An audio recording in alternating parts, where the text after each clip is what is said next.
This is Library Nerds with Words, the podcast that gives you the word on all the cool, nerdy happenings at Peter White Public Library and the library universe beyond. From books and concerts to search engines and story times, the Library Nerds are in and ready to show you that being a nerd can be cool. Get ready, get set, get nerdy.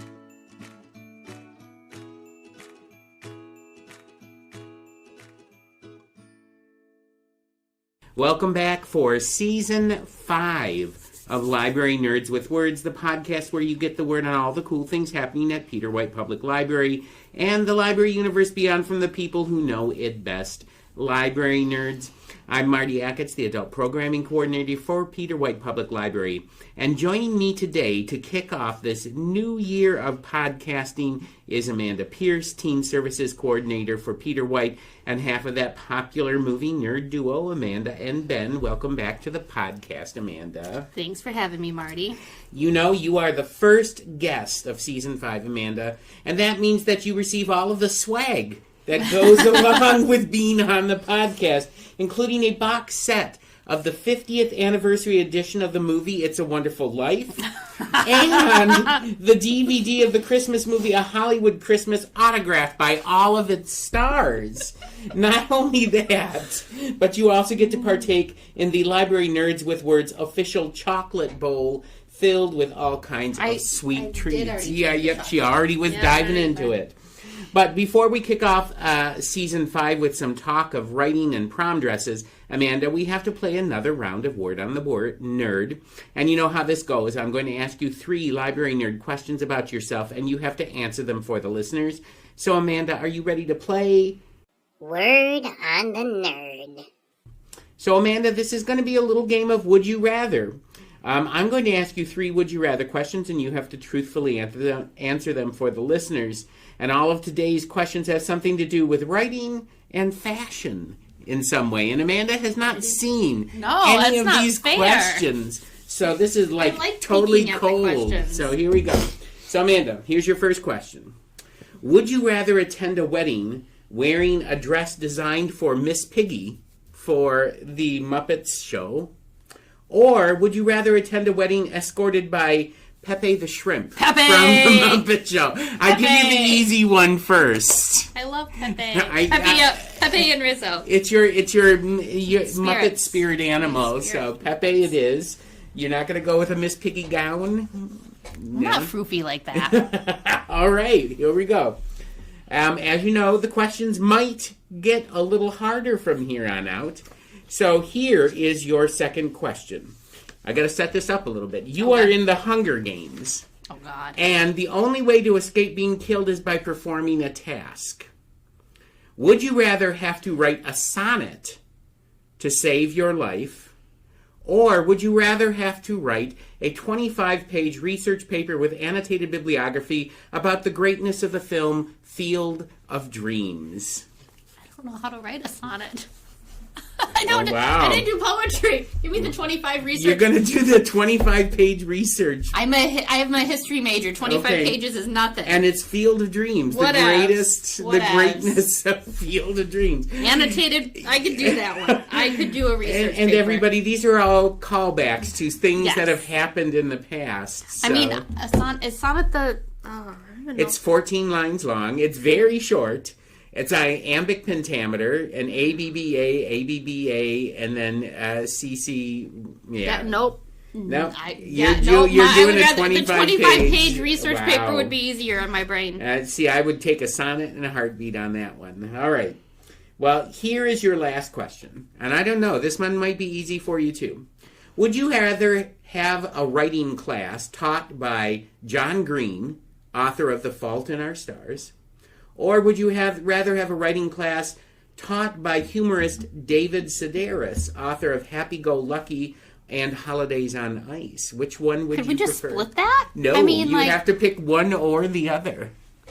Oh, this is the hardest question. This would be hard. I mean, like, I've met John Green a couple times now. He's a wonderful human being. Yeah. But, like, David Sedaris, I've seen him a couple times. And he's funny. Hilarious. Oh, my gosh, so funny. But I think I'd go John Green, just because, like, he does more. He's done teen stuff and he's done adult stuff. He's got his new book coming out soon. Okay, all right. See, and I would go with David Sedaris just because I think he would be really funny to sit in a room with and talk about writing. I think so. But I love John Green as well. No offense to John Green there. I have met John Green once in my life and got a picture with him and made when he was here in Marquette. When he was here in Marquette. And Melissa was like, do you want to meet John Green? Yeah. Well, actually, Melissa said, Marty, what are you doing in about 10 minutes? No, she's like, what are you doing at 4:30? And I'm like, I don't know, taking kid to dance class. What are you doing at 4:30? And I'm like, why is she asking me what I'm doing at 4:30? And then I put 2 and 2 together and I'm like, I'll be here. I'll be here, yes. So when she said that to me, she sent me a message and says, are you going to be around at 4:30? And I said, why? And she's like, well, there might be somebody that I want you to meet.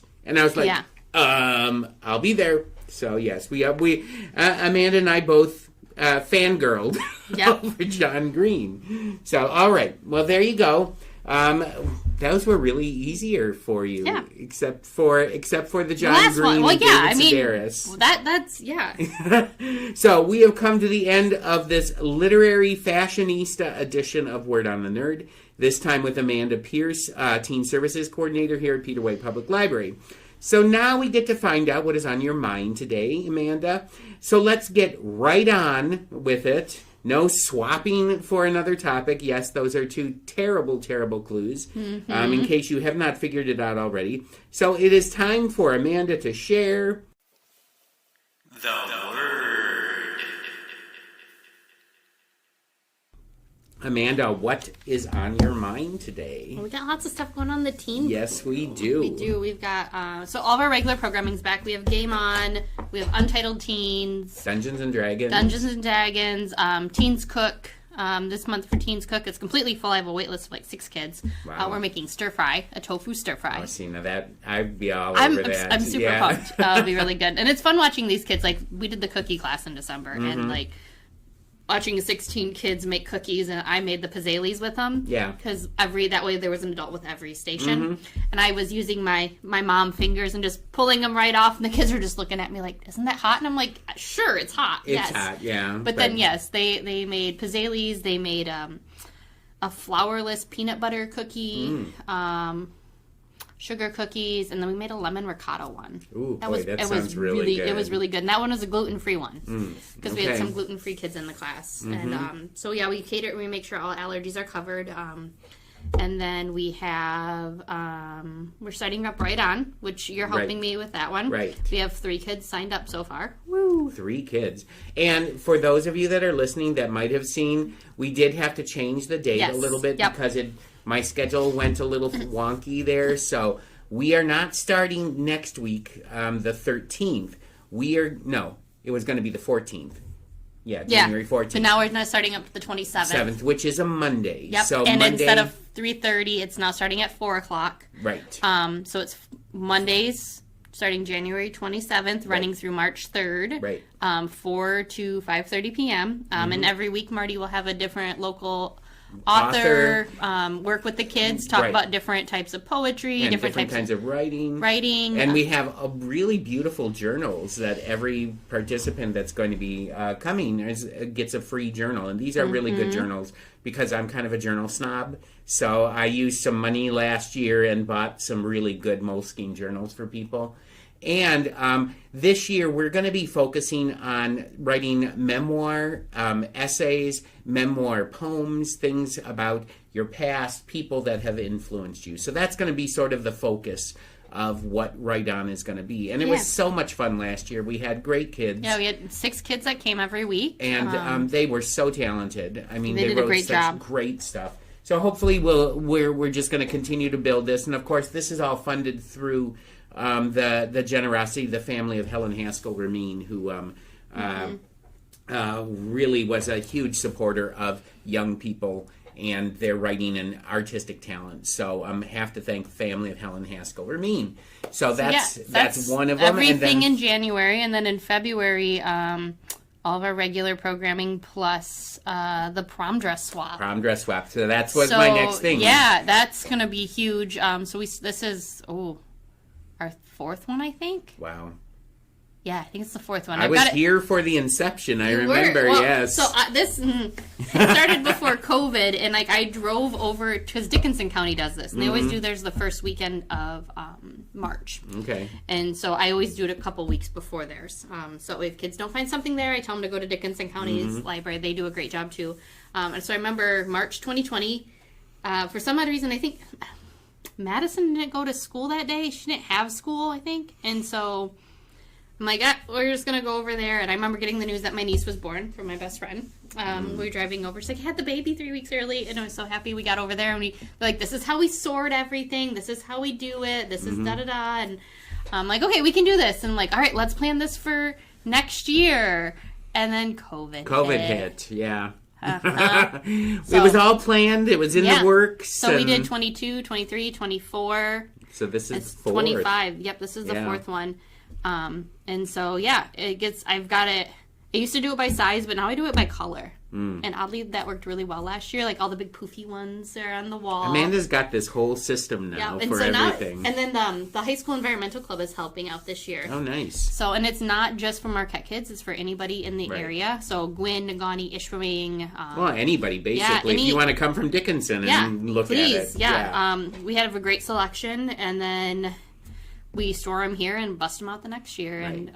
And if you have dresses that you want to get rid of, that you no longer want to hold on to, you can drop them off. In the teen zone, there's a brand new, well, it's not brand new, it was brand new last year, dress rack hanging out on the teen zone. I've got a sign on it. I know Heather said she was going to be bringing in some dresses, and I know some other kids were going to be bringing in some dresses later this week. I mean, the dresses are beautiful, but I mean, most of the time they're only worn once. Yep. I've actually had one come back 3 times. Wow. It's come back it's been taken out every single year. It must be a really good dress. It's a poofy one. It's one of those big poofy ones. So it's like the parents are like, that's great, that's what she wants, but I don't want to buy it. I'm like, great, borrow. Yeah, borrow it and just bring it back. Yeah. And that's what it's all about. It's about saving kids and their parents hundreds and hundreds of dollars. Also, like, I'm really anti-fast fashion. Like, come on, our planet's only so big, so we're thrifters at our house. We thrift. Yeah.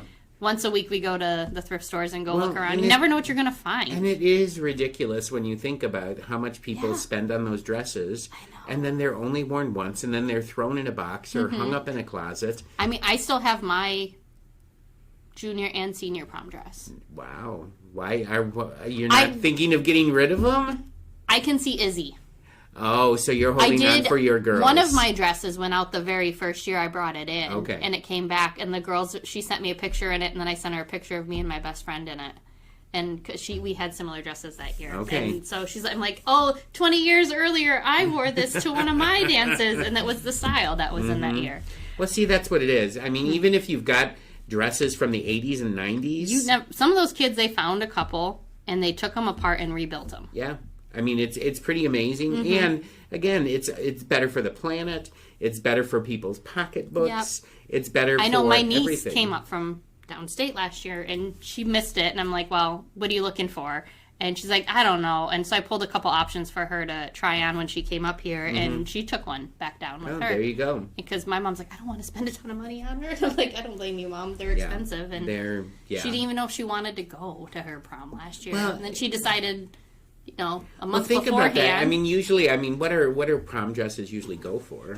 I mean, when I was in high school, I won't date myself and tell you what year it was. I paid $175 and $150. And you know that it's like upwards of $300 or $400 or $500 now, probably for something like that. I mean, I couldn't tell you what dresses cost right now for teenagers because pretty soon you will be able to. I don't know. Madison has no ambition to wear a dress. She likes her pantsuits.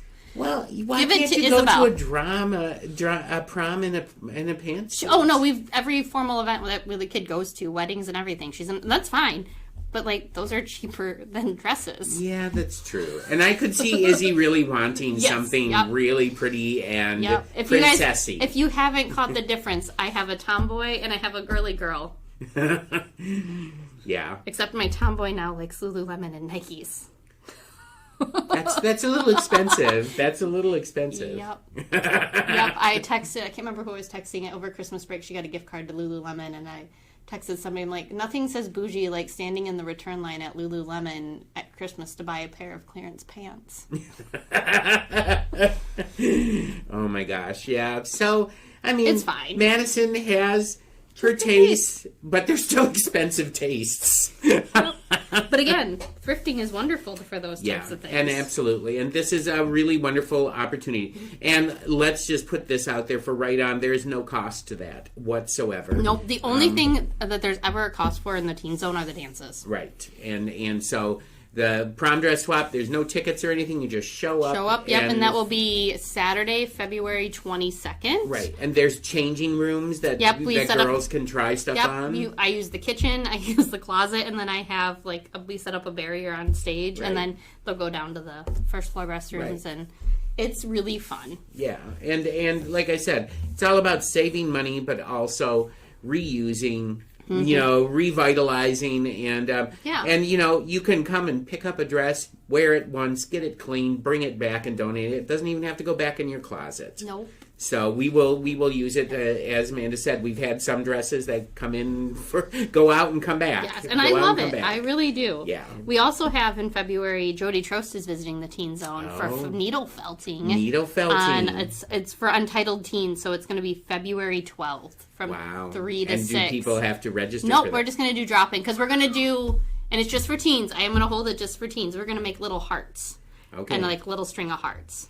So anybody who wants to show up for that. For the teens, yeah. As long as supplies last. Yep, as long as supplies last. Because we're using up what we had from last summer. Because we had leftovers from the mushrooms. So if you're going to show up, I don't recommend that you wait until the end. No. Because Jody's felting classes are incredibly popular. And she's such a great teacher. And she's so much fun. So we're just going to hang out in the teen zone and we'll have snacks. And stab things. Stabby needles. Needles. This is Amanda's new passion, is felting. She loves stabbing. It's fun. It's so relaxing. She's already signed up for the adult team. We're going to make birds. Yes, we're making I'll give a shout out for this, although I think the class is already full. Probably, I think it is. You can get on the wait list, though.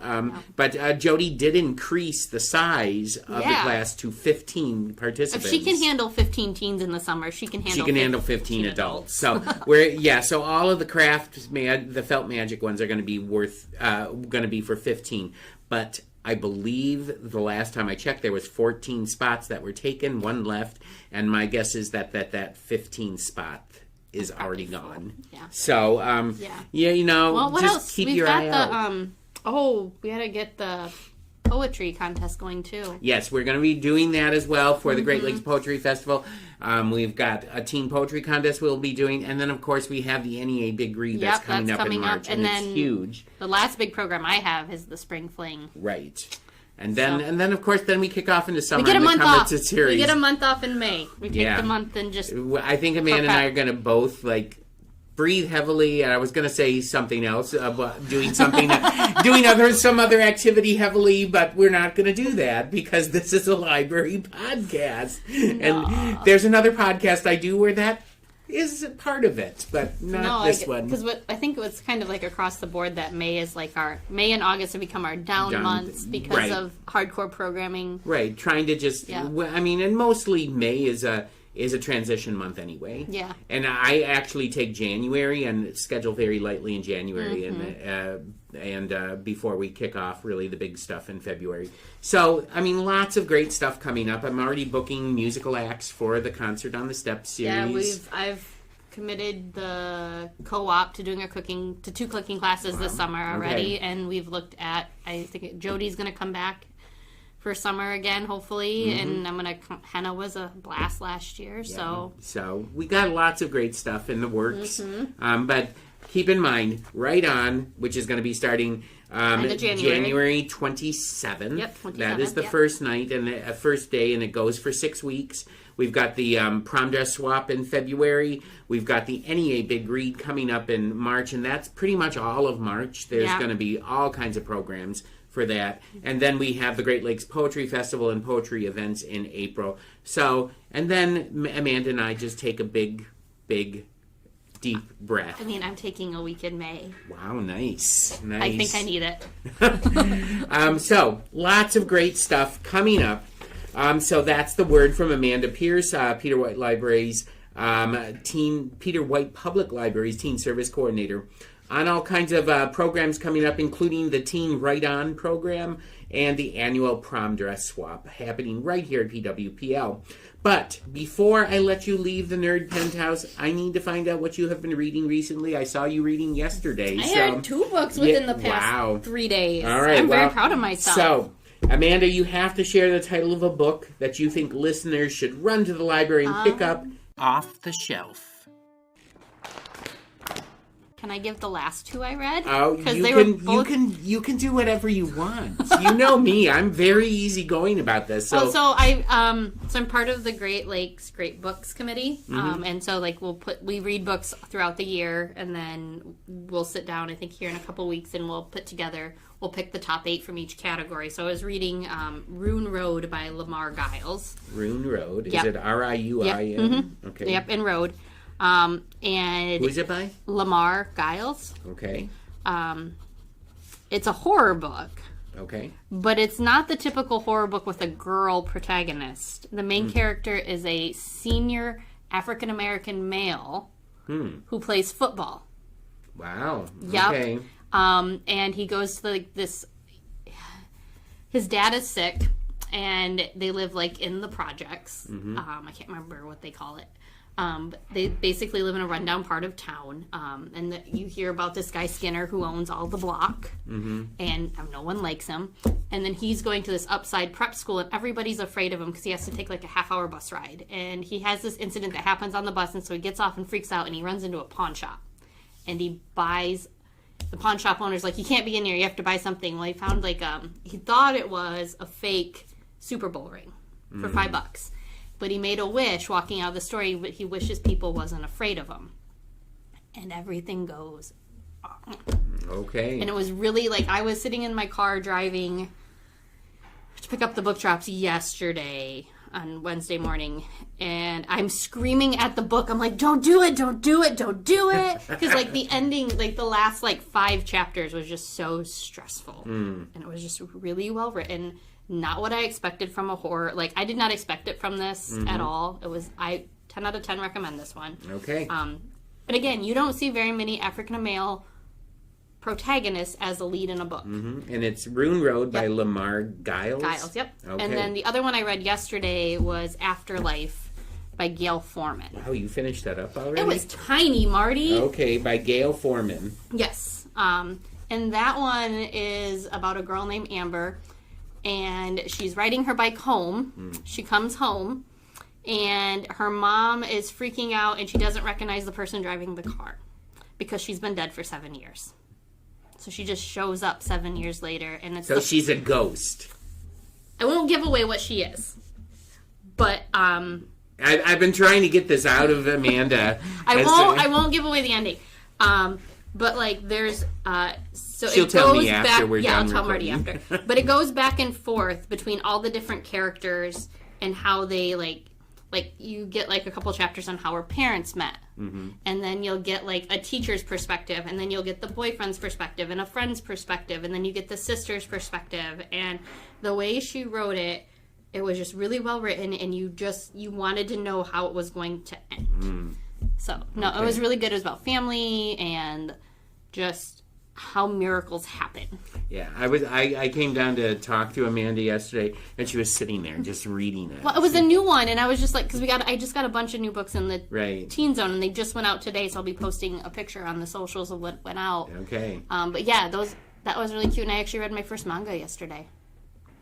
Okay, well, that was weird reading backwards. I will say that. It is strange. It was a cute book. I made the mistake once of picking up a manga book that my son was reading and starting at the beginning, the front page, and then I did not realize that you were supposed to read it backwards. And I'm this one was really cute because it's like, what if humanity humans destroyed the world, and the plants and the animals were taken away by the plants, and they went and hid themselves. So humans are living in a desert wasteland, essentially. Yeah, this is an interesting premise. My son just couldn't believe how stupid I was with reading that manga book. I'm like, this book makes no sense. I started reading it, and he was like, just looked at me and kind of shook his head. You know Gideon. He just shakes his head and just walks away. Says a few choice things that I cannot repeat on this podcast. But anyway, all right. Well, there you go. That's Amanda's recommendations of books that you should pick up off the shelf. And we have come to this right-on prom dress teen zone swap. Wow, I'm going to try that. Try it again. You know what? It's the first episode of the new year. I haven't done this for a few weeks. So. I know. I think was it the movie one was the last one you did? I think that was the last one we did. Yeah, and then we took a break. So anyway, Yeah. we have come to the end of this right on prom dress swap teen zone episode of Library Nerds with Words. I want to thank Amanda Pierce, Peter White's Teen Services Coordinator, for taking time out of her busy schedule to join me in the Nerd Clubhouse and for not swearing today. Appreciate that. There was no reason to. There was no reason to swear today. Didn't have to So yell I at bad don't movies. have to bleep anything. But never fear, we are planning to have another movie roundtable charcuterie board episode with Amanda it's not and going to be Ben charcuterie very this year. soon. Oh, what is it? Tiramisus. Tiramisu. We're going to get different tiramisus. Yeah, so I'm looking forward to this. I mean, boards still will happen every Yes. once in a while, but like you guys are going to be my. Ben is happy because there's going to be no weird cheeses. I'm happy because there's going to be no pickles. So And Amanda gets to try different tiramisus. exactly. But the next movie episode that we're going to do is going to be dealing with heist movies if everything goes according to plan. But next week, I believe that our guest is going to be Sarah Rayberg, Head of Youth Services, and we're going to be talking about our upcoming programming series titled Cyber Clinic, which is a new thing that's going to be funded through the Kulishek Fund that we have here about tough topics. So I think it's going to be a really popular event series. But until that time, everyone, Happy New Year and stay nerdy. Thank you for listening to Library Nerds with Words, Peter White Public Library's weekly podcast, giving you the word on what's cool at the library. The theme for the podcast is Happy Clappy by John Bartman, used courtesy of Pixabay. This episode was written and produced by Martin Ackitts and sponsored by Peter White Public Library. Until next week, pick up a good book, listen to some good music, watch a good movie, attend a great event, and remember, library nerds are the coolest people around.